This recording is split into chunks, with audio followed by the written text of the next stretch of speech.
Hello, ladies and gentlemen, and when I shopped on 11/26/16, almost a week ago, this Saturday, I went to Hidden Treasures on Center Street, and I found this beauty. It's in, I would say, almost perfect condition for a book that's well over 100 years old. Winston Churchill's Richard Carvel. This is not a reproduction copy.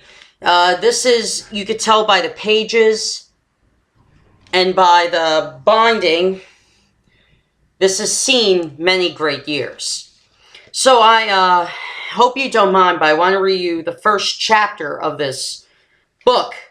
If you want to know how smart Winston Churchill was and how broad of a vocabulary he had, you might want to hear the words that he printed in this book. But I will say, though, trigger warning for those who are easily offended. This book was written in the 1800s. This was published in the United States in 1899. And there are going to be words in the book that some people would deem politically incorrect or racist or bigoted. And keep in mind, these were what people used during that time period. I don't agree with people using the same language today, but unfortunately, it's how people talked back then, including Churchill himself. So I hope you enjoy the book, or at least the first chapter anyway. But you know what? If you enjoy the first chapter, leave a comment in the description box below, and I'll read the other chapter to you guys. But yeah, I'm really excited to delve into the book. Richard Carvel, Chapter 1. Lionel Carvel of Carvel Hall. Lionel Carvel, Esquire, of Carvel Hall, in the county of Queen Anne, was no inconsiderable man in his lordship province of Maryland. And indeed, he was not unknown in the colonial capitals from Williamsburg to Boston. When his ships arrived out in May or June, they made a goodly showing at the Wharves, and his captains were ever shrewd men of judgment who sniffed a Frenchman on the horizon, so that none of the Carvel tobacco ever went. In that way, to a Gaelic heart. In Carvel's acres were both rich and broad, and his house wide for the stranger who might seek its shelter, as with God's help so it ever shall be. It has yet to be said of the Carvels that their guests are hurried away, or that one, by reason of his worldly goods or positions, shall be more welcomed than another. I take no shame in the pride which I write of my grandfather, albeit he took the part of his majesty and parliament against the colonies.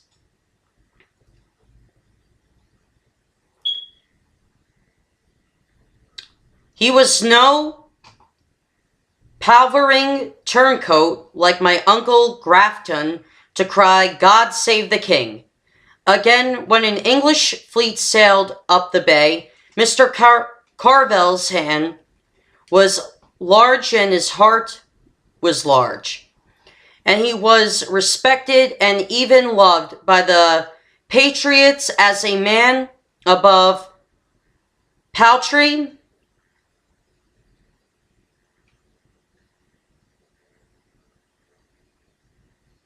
subterfuge. He was born at Carvel Hall in the year of our Lord, 1696, when the house was, I am told, but a small dwelling. It was his father, George Carvel, my great-grandsire, reared the present house in the year 1720, of brick brought from England as ballast for the empty ships. He added on, in the years following, the wide wings containing the ballroom of the banquet hall and the large library at the eastern end and the offices. But it was my grandfather who built the great stables and the kennels where he kept his beagles and his fleeter hounds. He deeply loved the saddle and the chase, and taught me to love them too. Many the sharp winter day, I followed the fox with him over two countries, and lain that night and a week after, forsooth, at the plantation of some kind friend who was only glad to receive us. Often too have we stood together from early morning until dark night, waist deep on the duck points. I with a fowling piece I was all but too young to carry, and brought back 100 redheads or canvasbacks in our bags. He went with unfailing regularity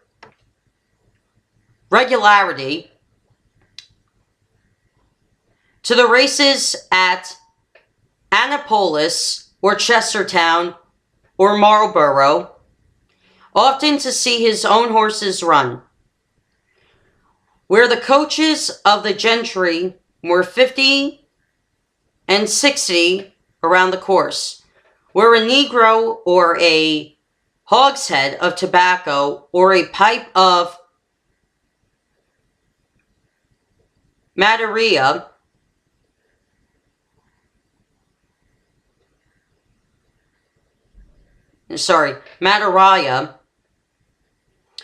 was often stalked at a single throw. Those times, my children, are not ours, and I thought it not strange that Carvel should delight in a good main between two cocks or a bull baiting or a breaking of heads at Chestertown Fair, where he went to show his cattle and fling a guinea into the ring for the winter.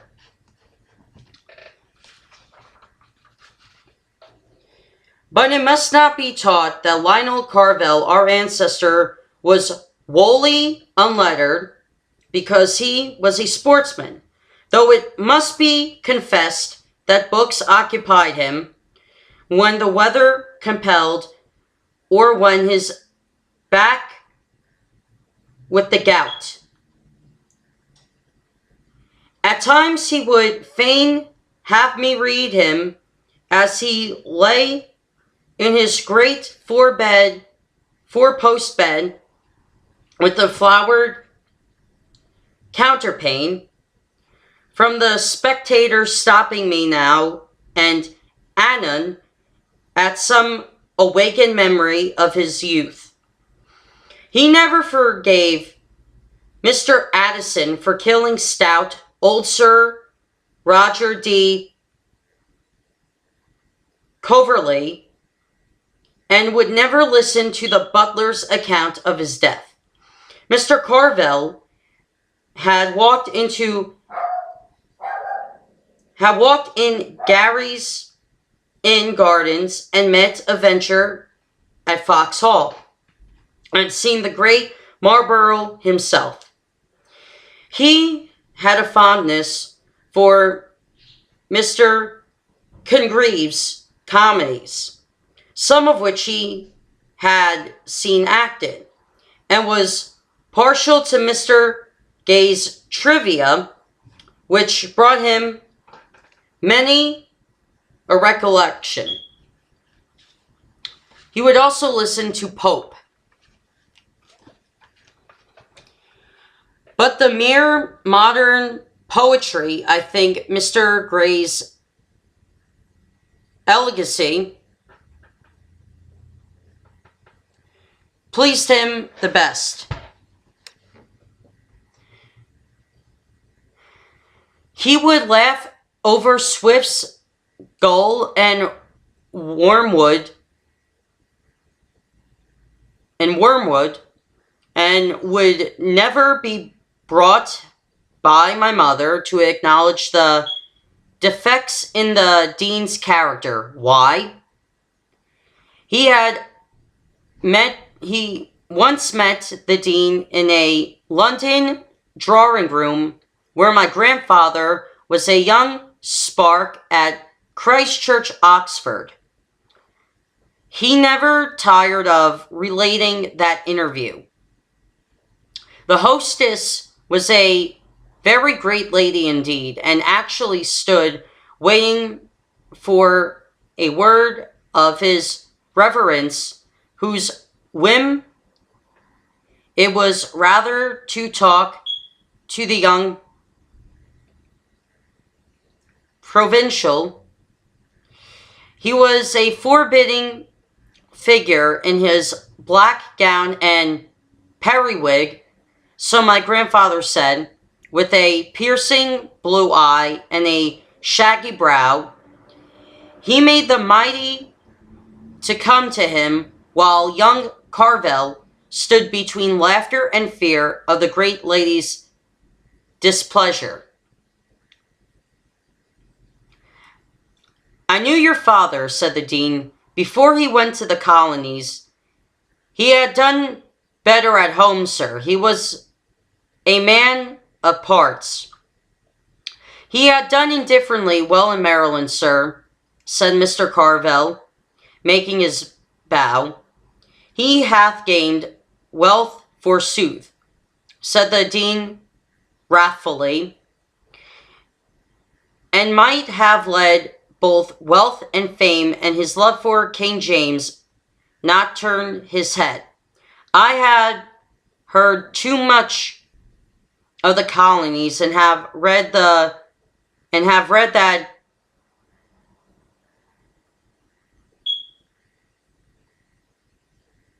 Dodrell sought weed factor, which tells the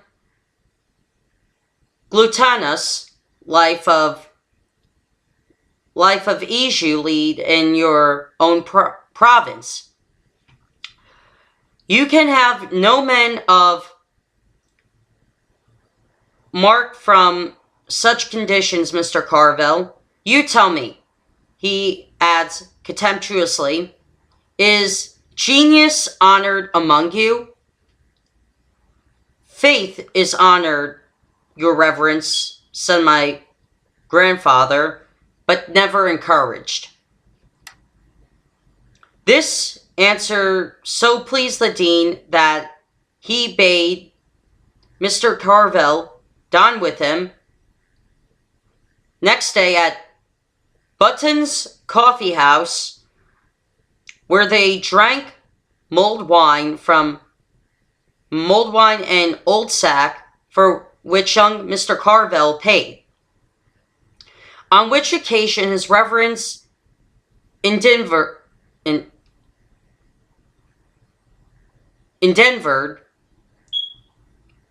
to persuade the young man to remain in England, and even went so far as to promise his influence to obtain him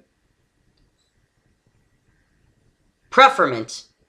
But Mr. Carvel chose, rather wisely or not, who can judge, to come back to Carvel Hall and to the lands which he was to be master, and to play the country squire and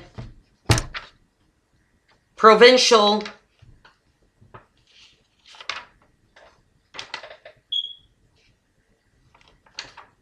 magnate, rather than follow the varying fortunes of a political party at home. He was a man much looked up to the province before the Revolution, and sat at the council board of His Excellency the Governor, as his father had done before him, and represented the crown in more matters than one when the French and savages were upon our frontiers. Although a lover of good cheer, Mr. Carvel was a good intemperate.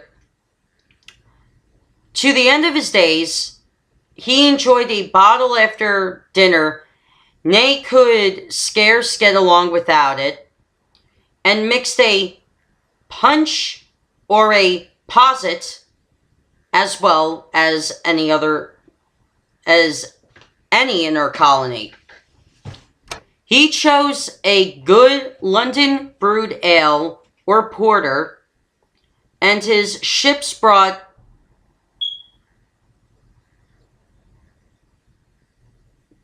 Madeira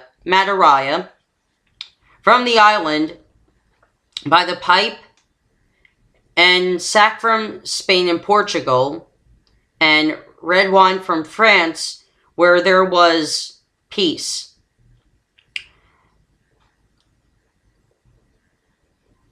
And puncheons of rum from Jamaica and the Indies for his people, holding that no gentleman ever drank rum in the raw, although fairly supportable as punch. Mr. Carvel's house stands in Marlborough Street, a deary mansion enough. Praised be heaven that those who inherit it are not obtained to live there on the memory of what was in days gone by. The heavy green shutters are closed. The high steps, though stoutly built, are shaky after years of disuse. The host of faithful servants who kept it state and are blah blah blah. The host of faithful servants who kept its state are nearly all laid side by side at Carvel Hall. Harvey and Chess and Sissipo are no more. The kitchen, whither a boyish hunger oft directed my eyes at twilight, shines not with the welcoming gleam of yore.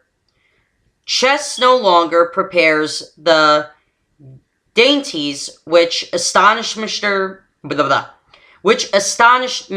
Carvel's guest, and which he alone could cook. The coach still stands in the stables where Harvey left it, a lumbering relic of whose lumbering times, when methinks there was more of goodwill and less of haste in the world. The great brass knocker, once resplendent from Sissipo's careful hand, no longer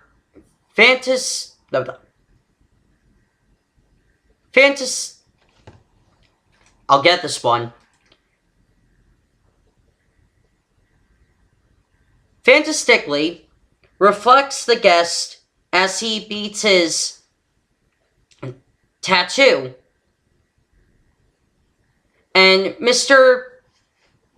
Peel's portrait of my grandfather is gone from the dining room wall, adorning, as you know, our own drawing room at Carvel house.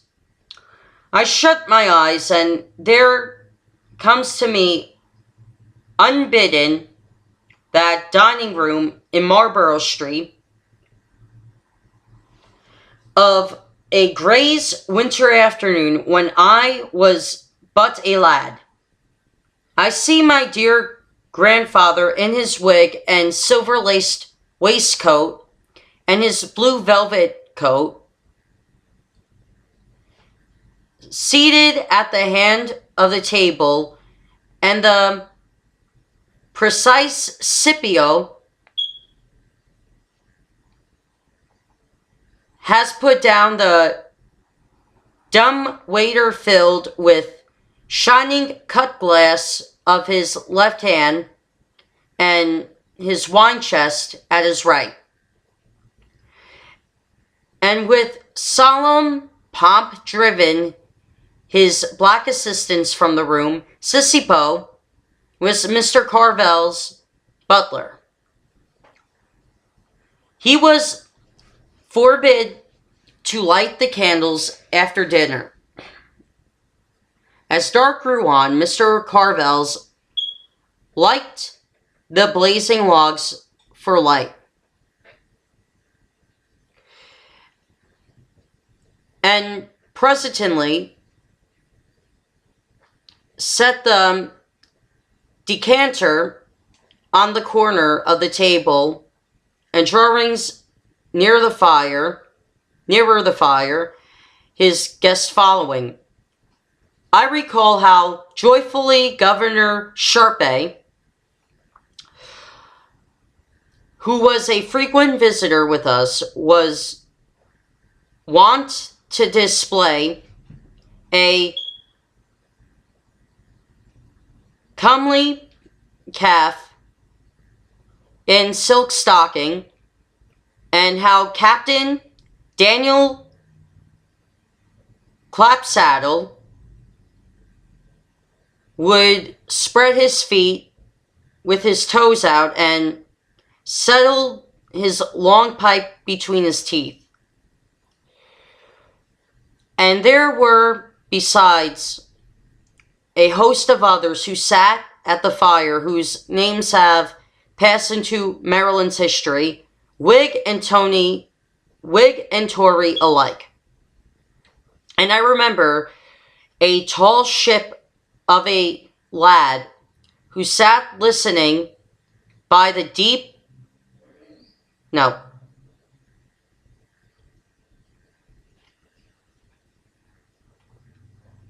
depressy windows on the street, which somehow are always covered in these pictures with a fine rain. Then a coach passes, a mahogany coach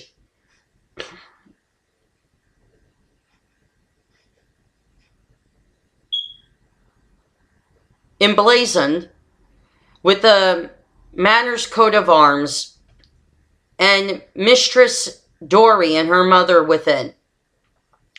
And my young lady gives me one of those demure bows which ever set my heart a-going like a smith's hammer on a Monday. I hope you guys enjoyed the video. Like I said, written in 1899, prior to civil rights movement, prior to any, rights of, women's suffrage or, anything like that. So I hope you guys enjoyed. If you enjoyed the first chapter, comment in the description box down below. And as you can see, I had trouble with some of the words and how he was phrasing the words because, let's face it, this is when literature was good. Now it's just shitty. I hope you guys enjoyed.